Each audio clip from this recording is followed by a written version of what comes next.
Hello everyone and welcome back to Dragalia Foundry. For today's video, I want to talk all about the Mega Man Chaos Protocol crossover event. I have been enjoying this event over the past week. I was waiting to make a video because I really wanted to find out what updates the event had in store for us and whether this would rise to a more exciting level of difficulty. Toward the beginning of the event, only the easiest maps were available, and I think that was by design to make it more accessible to all players, especially after some of the feedback that the dev team got with the problems around releasing all of the expert high dragons all at once. So I think that they were listening to feedback here, decided to stagger the content as to not fragment things too much and make it feel like more of a scramble to get everything done. So they've steadily been ramping up the difficulty. The initial wave of content was pretty easy, barring one particular trial called Mega Man's Trial Solo. There is a co-op version of that, which I guess technically you could also play solo, but there's a harder version basically that allows for co-op. And that's kind of the way the rest of the quests have unfolded as well. For each of the Great Worms, there's a small stage that is really reminiscent of a Mega Man stage with the amount of hazards and enemies that are present. That culminates in a boss fight, all of which draw inspiration from the bosses of Mega Man 2, which is really awesome. And they get harder and harder the harder difficulties you unlock, culminating in a superhero difficulty, which does allow for co-op. So it works up. So far we got the release of Master for all of the trials. Then we got Superhero Solo. And still to come, and what's not out at the time I'm recording this, is actually the Superhero, which allows co-op. That will be the final challenge, presumably, for this event. Now, once you beat all of the Great Worms on a given difficulty, you can also fight against Dr. Wily in his Wily machine. That's a pretty fun fight in of itself. It's kind of nice to have a neutral element fight once in a while. Just pile on with some of your favorite characters or your most powerful characters. And so that's how I feel about Mega Man's Trial as well, is it's actually pretty entertaining to take part in. I'm not the biggest fan of pure boss rush. I would say I prefer when there's a little bit of content leading up to it, like a dungeon. And so I was pretty satisfied that the Great Worm stages actually accomplished that. There's a little bit of build-up, it's not a whole lot, but obviously there's some thought put into the stages, there's some hazards. They're definitely trying to evoke the feeling of Mega Man with this. Now, of course, in doing that, there are some pros and cons. So one of the cons that a lot of players felt with this event was it's extremely thin when it comes to the story.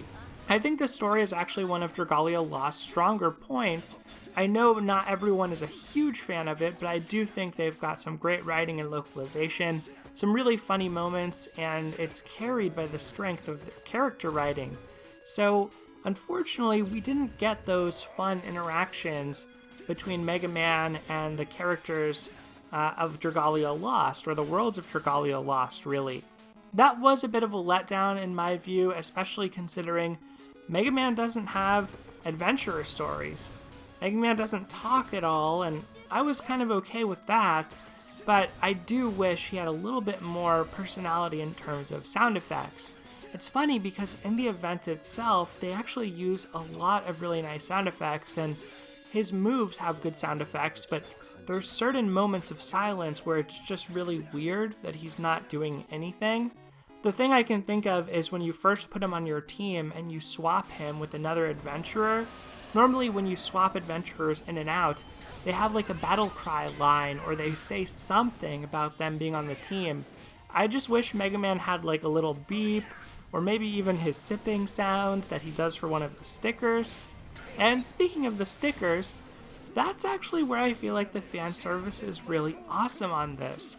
So even though they didn't play up the story elements, I do think they were very faithful to Mega Man in the way that they implemented the stages in the game. And things like the stickers, those little sound effects, some of the music, they did a really good job with that. And I also think the worm prints in this are not only really fun fan service items, but also very powerful. Besides the stickers and worm prints, there's tons of other goodies in the treasure trade as well, so this event is definitely worth playing. We also get a really good login bonus. There's a lot of positive aspects to this, so I want to be optimistic about it, even though I do think it comes at a time where we're sort of inundated with these boss fights in the game. There's a dearth of middle ground content, and so I think for some players it will feel like it's not enough. For me anyway, this was a good event. I'm pretty pleased with this event. Now it is kind of funny to think that there's still almost 2 weeks of this left, and it looks like my prediction is that we're actually going to get the Miracle of Dragonule facility event toward the end of this, overlapping with Mega Man. I also kind of think that Mega Man and working with Capcom might just be a pretext for an eventual Monster Hunter crossover, because there is an insane amount of compatibility between that franchise and Dragalia Lost, especially with the direction of Dragalia Lost right now with the High Dragons. So I think that is probably going to happen maybe next year. Obviously just speculation, but I don't think that wouldn't have come up if they were reaching out to Capcom or vice versa to talk about a potential Mega Man crossover. I think that with the Mega Man crossover, it also comes at a really fun time where Dragalia's story is moving into a sci-fi territory. We had the Cube boss in Chapter 10 that was super mysterious, and the teaser for Chapter 11 is that there are going to be some androids involved of some type. So, unfortunately, Mega Man and Dr. Light, Dr. Wily, Roll, none of them really actually have a significant amount of exposition. There's no explanation for their presence really outside of a really cutely animated cutscene. So we can't glean a lot of insights into what it means for the future of Dragalia Lost story.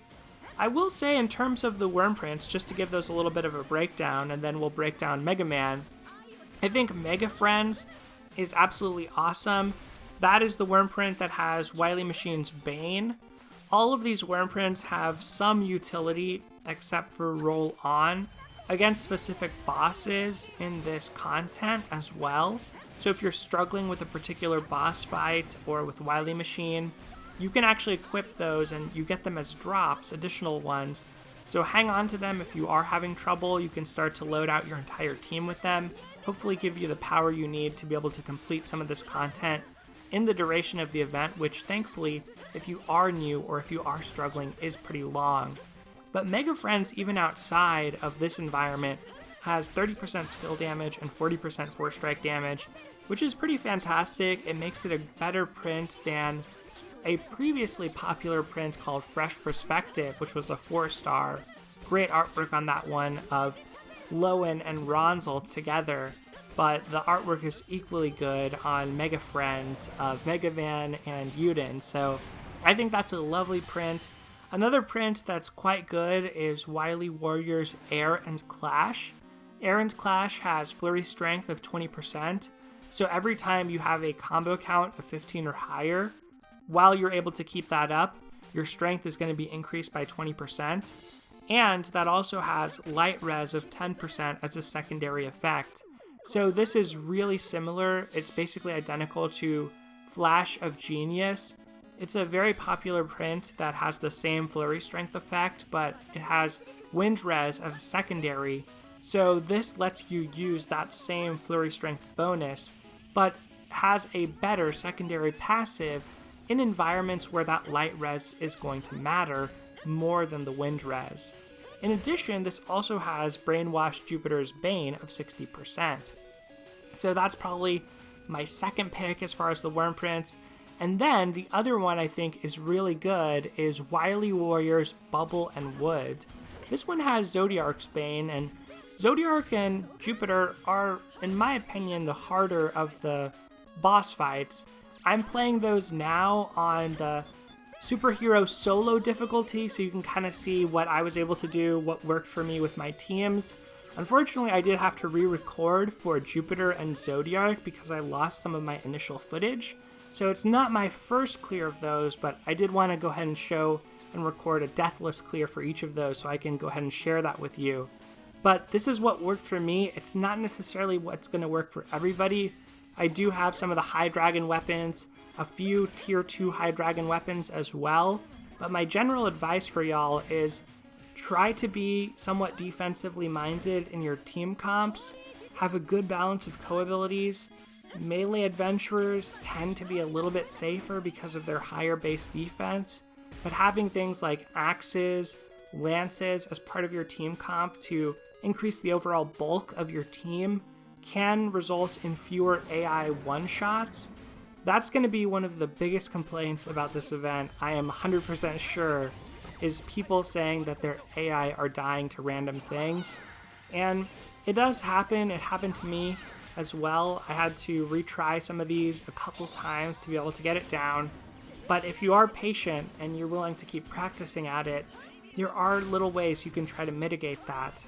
It's not a guarantee for sure, but if you start to learn the patterns of these fights and try to guide your AI around them, it can be somewhat effective. For me, I found that using a blade, an axe, sometimes a lance, and then also having some form of healing on the team, typically through a dragon, but sometimes via a dedicated healer, was enough to get me my fast clears on these. But going back to the Worm Prince, all of that was a tangent off of Bubble and Wood. Anyway, that print has HP 70% equals Strength 13%, and Gauge Accelerator of 30%. So it's a nice, I guess you could say, substitute or side grade to some existing prints, like United by One Vision, which has United Haste and 13% Strength at HP of 70%. There's other prints like this as well, like Bonds Between Worlds, which was the Fire Emblem Heroes crossover event. That's another 13% strength print with a secondary effect. A lot of these prints are very good, and it just depends what secondary effect is relevant for your character, but it's very often that your primary slot is dedicated to skill damage, and then you want strength in your secondary slot, particularly if you're running a skill damage dragon. That value on that strength is going to be very high. So the worm prints are quite good, and I guess while the rest of this gameplay plays itself out, I'll also talk about Mega Man. Mega Man, I think they implemented in a very fun way. I do feel like some aspects of him are a little bit extra. They really didn't need to be this way. I think he's a little bit wordy in his implementation, but from a game feel standpoint, I think they replicated how it feels to be Mega Man pretty well. So Mega Man's unique thing is that from the perspective of Dragalia Lost, he's a wand-type unit, but he fires out pellets, and his iframing is basically non-existent. You have to be able to dodge with him. I don't think that his skills actually provide iframes. Basically, his skills substitute in power-ups that he can use. So the Metal Blade turns his basic attack into metal blades instead of pellets, and the Leaf Shield turns it into a Leaf Shield. With the Leaf Shield, it hovers around Mega Man and damages anything in proximity, but if you tap the screen, you can also fire it off as well.